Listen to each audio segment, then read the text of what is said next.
আমার এক মেয়ে অষ্টম শ্রেণীতে পড়া অবস্থায় গোপনে একজনের সাথে অবৈধ সম্পর্কে জড়িয়ে পড়ে, এতে সে বেবি কনসিভ করে ফেলে। লোকলজ্জার ভয়ে আমি গোপনে তার অ্যাবর্শন করাই। এখন সে এবং আমার বাবা মা সবাই অত্যন্ত লজ্জিত এবং অনুতপ্ত।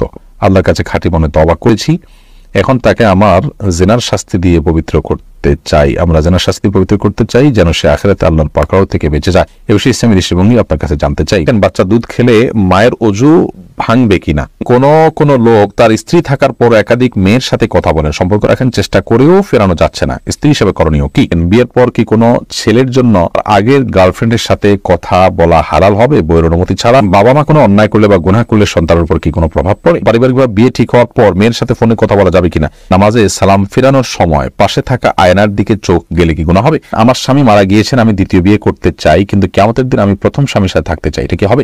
তখন আমাদের আপনি লিখেছেন সবার সময় বীর্য বিছানা চাদরে পড়লে বিছানা নাপাক হবে কিনা? নাপাক হলে তার করণীয় কি? যদি এটাকে খুঁটিয়ে উঠাতে পারেন তাতেও পাক হবে, আর ধুয়ে ফেলতে পারে সেটা উত্তম। অন্তত ওই জায়গাটা শুধু ধুয়ে ফেললে কিন্তু পাক হয়ে যাবে, পুরো বিছানা না ধুলেও চলবে।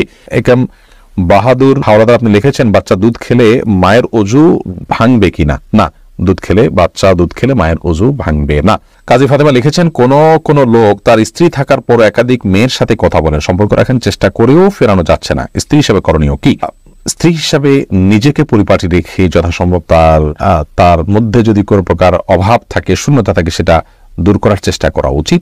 সেই সাথে বোঝানো, ভালোবাসা দিয়ে কিংবা অভিমান করে কিংবা মুরব্বীদের মাধ্যমে বিভিন্নভাবে নরমে গরমে তাকে বোঝানো উচিত। এবং অন্য কারোর মাধ্যমে নিজে কোনোভাবে যদি সংশোধন করা না যায়, তাহলে সেক্ষেত্রে তার পাপের কারণে স্ত্রী তিনি পাপী হবেন না, অপরাধী হবেন না, প্রত্যেকের পাপের বোঝা তিনি বহন করবেন। সবর করে যদি আপনি তার সাথে সংসার করে থাকতে চান, সেটা সুযোগ আপনার জন্য শরীয়ত রেখেছে। আর যদি তার এই দুশ্চরিত্র এটার মাঝে আপনার টিকে থাকাটা কঠিন হয়, আপনার সবরের বাইরে চলে যায়, মনে হয় যে আল্লাহর বিধান লঙ্ঘন করে ফেলবেন, তাহলে সেক্ষেত্রে মুরব্বীদের মাধ্যমে তার কাছ থেকে তালাক নেয়ার এখতিয়ারও আপনার আছে। এর আগে আপনি লিখেছেন বিয়ের পর কি কোনো ছেলের জন্য তার আগের গার্লফ্রেন্ডের সাথে কথা বলা হালাল হবে বইয়ের অনুমতি ছাড়া? গার্লফ্রেন্ড এই শব্দটাই হলো একটা নোংরামির শব্দ। আমরা গার্লফ্রেন্ড বলবো না, বরং বলবো যে তার জেনার সঙ্গী, যার সঙ্গে সে জেনায় লিপ্ত ছিল বা হারাম সম্পর্কে লিপ্ত ছিল, সে অবৈধ বন্ধু, হারাম বন্ধু, তার সাথে কোনো যোগাযোগ রাখা যেতে পারে কিনা?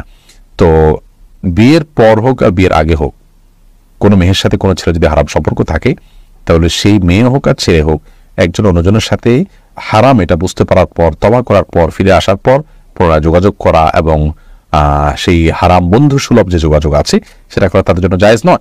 একান্ত নিরুপায় হয়ে কোনো প্রয়োজনে একজন আরেকজনের সাথে যোগাযোগ করতে, সেটা তো অবশ্যই জায়েজ আছে। অতএব বিয়ের পরে যদি চেষ্টা করেন, তাহলে তার অনেক বড় ধরনের খেয়ানত হলো, অনেক বড় ধরনের এটা আমানত নষ্ট করা হলো, তার স্ত্রীর সাথে প্রতারণা করা হলো, এটা জায়েজ নয়। যার কারণে আগের অবৈধ সম্পর্ককে পুনর্জীবিত করা কিংবা এক অন্যের সাথে আবার যোগাযোগ রক্ষা করা, এটা গুনাহের কথা। আব্দুল মামুন আপনি লিখেছেন বাবা মা কোনো অন্যায় করলে বা গুনাহ করলে সন্তানের উপর কি কোনো প্রভাব পড়ে? ভাই আব্দুল মামুন, সন্তানের উপরে প্রভাব পড়ে এ অর্থে যে বাবা মা যদি কোনো পাপে লিপ্ত হন, তারা যদি কোনো পাপ চর্চা করেন, কোনো অপরাধ চর্চা করেন, তারা সন্তানরা সেগুলো দেখতে দেখতে, ছোটবেলা থেকে শিশুকাল থেকে তারা সেগুলো দেখতে দেখতে অভ্যস্ত হয়ে বড় হওয়ার আশঙ্কা থাকে। এই দিক থেকে তাদের উপরে প্রভাব পড়ে বলা যেতে পারে। অর্থাৎ অসৎসঙ্গ অবলম্বন করতে করতে করতে করতে তাদের মধ্যেও সেই নেচারটা চলে আসার ভয়, সেই অভ্যাসটা চলে আসার ভয়, পাপের পথে পরিচালিত হওয়ার ভয় থাকে সমূহভাবে। কারণ মানুষ যা শুনে শিখে তার চাইতে দেখে শিখে অনেক বেশি।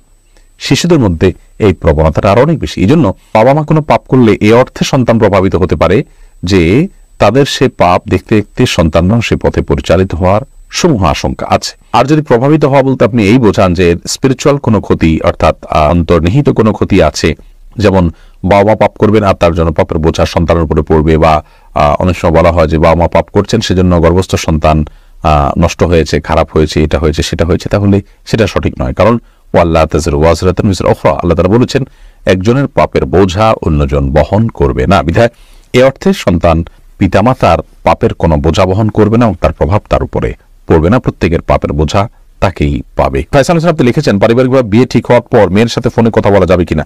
বিয়ে ঠিক হওয়ার পরে ফোনে একান্ত প্রয়োজনীয় তথ্য কোনো কিছু জানা দরকার থাকলে জানতে পারবেন। এমনি আলাপ সালাপ বলতে যেটা বোঝানো হয় আর স্বামী স্ত্রী সুলভ আলাপ সালাপ, সেগুলো কোনো অবস্থাতে জায়েজ নয় যতক্ষণ পর্যন্ত বিয়ের আগদ সম্পন্ন না হবে। মেঘনা এর থেকে আপনি লিখেছেন বিয়ের গিফট হিসেবে পরিবারের পক্ষ থেকে দেওয়া আংটি কি দেবর তার ভাবিকে পরিয়ে দিতে পারবে? না, দেবর তার ভাবিকে কোনো অবস্থাতেই পরিয়ে দিবেন না। এটি একটা নষ্ট কালচার।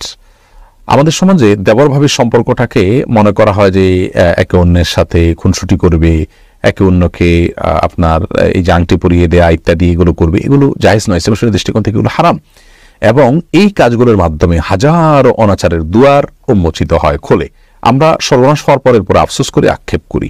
যেমন একটু আগে একটা প্রশ্ন আমরা শুনলাম, যে প্রশ্ন শুনে আমরা বুঝতে পেরেছি যে কি পরিমাণ আমরা অসতর্ক, এবং অসতর্কতার কারণে কি পরিমাণ ক্ষতিগ্রস্ত হই আমরা, তার কিছু নমুনা এই সমস্ত ঘটনাগুলি থেকে বোঝা যায়। নবী করিম সাল্লাল্লাহু আলাইহি ওয়াসাল্লাম দেবর সম্পর্কে বলেছেন, আল হামওয়াল মউত, দেবর সে তো মৃত্যু, আর পুরুষদের জন্য শ্যালিকা সে হলো মৃত্যু। তার থেকে, মৃত্যু থেকে মানুষ যেরকম পলায়ন করে সেরকম দূরত্ব বজায় রেখে সাবধান এবং সতর্ক থাকা উচিত। কারণ হলো এখানে ফিতনার আশঙ্কা থাকে অনেক বেশি। অতএব কোনোভাবেই তার দেবরকে আংটি পরিয়ে দেওয়া জায়েজ নয়।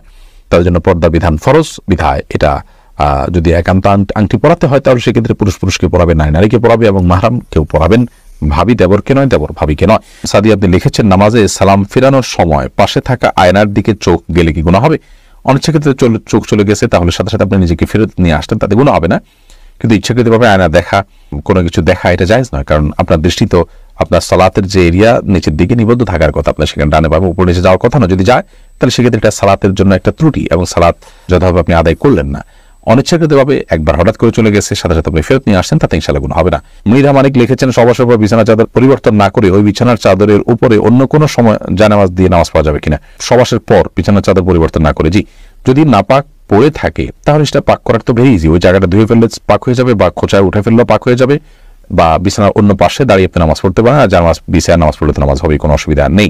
খন্দকার সাইদ আপনি লিখেছেন, কোন আমলের মাধ্যমে কি মানুষের ভাগ্য পরিবর্তন হয়? দোয়ার মাধ্যমে মানুষের ভাগ্য পরিবর্তন হয়। কিছু ভাগ্য আছে যেগুলো চেঞ্জেবল, পরিবর্তন হওয়ার সুযোগ আছে, সেগুলো দোয়ার মাধ্যমে পরিবর্তন হতে পারে। তবে পরিবর্তন হয়ে কোথায় গিয়ে দাঁড়াবে সেটা আল্লাহ তাআলা জানতেন, এবং সেটা আল্লাহর কাছে চূড়ান্তভাবে লিখিত আছে, যেটা তাকদীর লেখক ফেরেশতারাও জানেন না। ইবনে তাইমিয়া রাহিমাহুল্লাহর একটি গুরুত্বপূর্ণ হাদিসের ব্যাখ্যা এবং হাদিস উপস্থাপনের মাধ্যমে আমরা এটা বুঝতে পারি। মুক্তা আপনি লিখেছেন, আমার স্বামী কথায় কথায় বকাবকি করে, আমার করণীয় কি? আপনি ধৈর্য ধারণ করবেন, স্বামীকে বোঝাবেন, কোন আলেমের মাধ্যমে নসিহা করাবেন, এবং যথাসম্ভব নিজেও নিজের ত্রুটিগুলোকে সংশোধন করার চেষ্টা করবেন। সাদিয়া আক্তার আপনি লিখেছেন, আমার স্বামী মারা গিয়েছেন, আমি দ্বিতীয় বিয়ে করতে চাই, কিন্তু কিয়ামতের দিন আমি প্রথম স্বামীর সাথে থাকতে চাই, এটা কি হবে? কিয়ামতের দিন কি হবে? এটা আলেমুল গায়বের বিষয়, একমাত্র আল্লাহ তাআলা ভালো জানেন।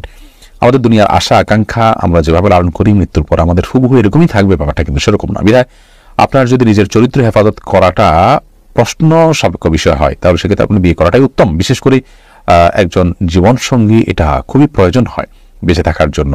সেই জায়গা থেকে আপনি বিয়েতে আবদ্ধ হওয়া উচিত, এবং আল্লাহ রাব্বুল আলামিন কিয়ামতের ময়দানে কোন স্বামীর সাথে আপনার হাসর করাবেন, শেষ স্বামী হিসাবে তিনি আপনাকে পাওয়ার কথা, তিনি পাবেন নাকি আগের স্বামী পাবেন, এই বিষয়টি সম্পূর্ণ আলেমুল গায়বের বিষয়, আল্লাহ তাআলা ভালো জানেন। এই বিষয়ে কোন হাদিস স্পষ্ট করে আলাদা করে কিছু বলে দেয়নি, যেটা আমি নিশ্চিত করে বলতে পারি আমি যতটুকু জানি। আল্লাহু বিসওয়াব। আমি একজন বিপর্যস্ত পিতা। আমার এক মেয়ে অষ্টম শ্রেণীতে পড়া অবস্থায় গোপনে একজনের সাথে অবৈধ সম্পর্কে জড়িয়ে পড়ে, এতে সে বেবি কনসিভ করে ফেলে। লোকলজ্জার ভয়ে আমি গোপনে তার অ্যাবর্শন করাই। এখন সে এবং আমার বাবা মা সবাই অত্যন্ত লজ্জিত এবং অনুতপ্ত। আল্লাহর কাছে খাঁটি মনে তওবা করেছি। এখন তাকে আমার জিনার শাস্তি দিয়ে পবিত্র করতে চাই। আমরা জিনার শাস্তি পবিত্র করতে চাই যেন সে আখিরাতে আল্লাহর পাকড়াও থেকে বেঁচে যায়।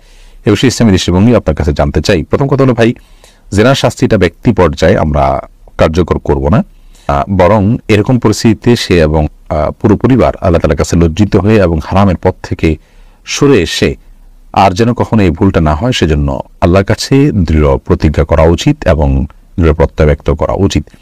তওবা নাসুহা যেটাকে বলা হয়, খাঁটি তওবা, সেটা আমাদের করা উচিত, এবং আল্লাহ তাআলা ক্ষমাশীল, ইনশাআল্লাহ তাআলা ক্ষমা করবেন। এবং এই যে আপনার পরিস্থিতি তৈরি হলো, এটি কি কারণে তৈরি হলো, কোন জায়গায় তৈরি হলো, তাকে কি ধরনের প্রতিষ্ঠানে দেওয়া হলো, কিভাবে সে অন্য ছেলেদের সাথে যোগাযোগ করে বিপথে চলে গেছে, সেই যে লাইফস্টাইল সেটার ব্যাপারে আমাদের সংশোধনী আনতে হবে, এবং ভবিষ্যতে যেন এরকম ভুল না হয় সেজন্য তাকে উপযুক্ত শিক্ষা প্রতিষ্ঠানে দিতে হবে, এবং গভীর মনিটরিংয়ে রাখতে হবে, এবং সুন্দর পরিবেশ তাকে দিতে হবে।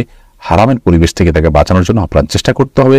একজন সন্তানের জীবনে সচ্চরিত্র এবং চরিত্রবান হওয়া এটা এত গুরুত্বপূর্ণ যে তার জীবনে তথাকথিত আজকালকার প্রচলিত শিক্ষার চাইতে 1000 গুণ বেশি গুরুত্বপূর্ণ।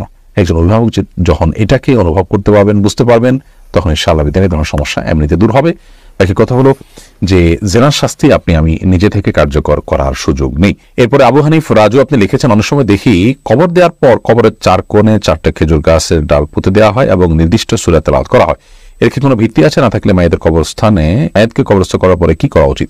মায়েতকে কবরস্থ করার পর নবী করিম সাল্লাল্লাহু আলাইহি ওয়াসাল্লাম বলেছেন, উদউ লিআখিকুম ইস্তাগফিরু লিআখিকুম ওয়াসাউলাহু তাসবিত, অর্থাৎ তোমাদের ভাইয়ের জন্য তোমরা আল্লাহর কাছে ক্ষমা প্রার্থনা করো এবং তার জন্য দোয়া করো, সে যেন দুনিয়াতে যেরকম ইমানের উপরে ছিল মৃত্যুর পরও এখন মুনকার নাকিরের প্রশ্নের জবাব যেন ইমানের উপরে অটল অবিচল থাকতে পারে।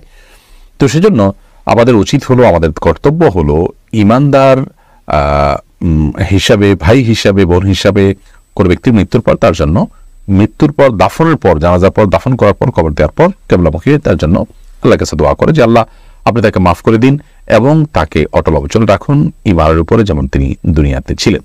তো এই দোয়াটা তার জন্য করা সুন্নাহ। এর বাইরে আপনার এই চারপাশে 4টা খুঁটি গাড়া বা গাছের ডাল পোতা কিংবা বিভিন্ন সূরা পাঠ করতে করতে এগুলো পোতা বা সূরা পাঠ করে এরকম কোন নির্দেশনা কোন হাদিসে আমাদেরকে করার জন্য নির্দেশ করা হয়েছে বলে আমার জানা নেই। আমরা সেটুকু করবো যেটুকু কোনো হাদিস আমাদের জন্য নির্দেশনা দেওয়া হয়েছে।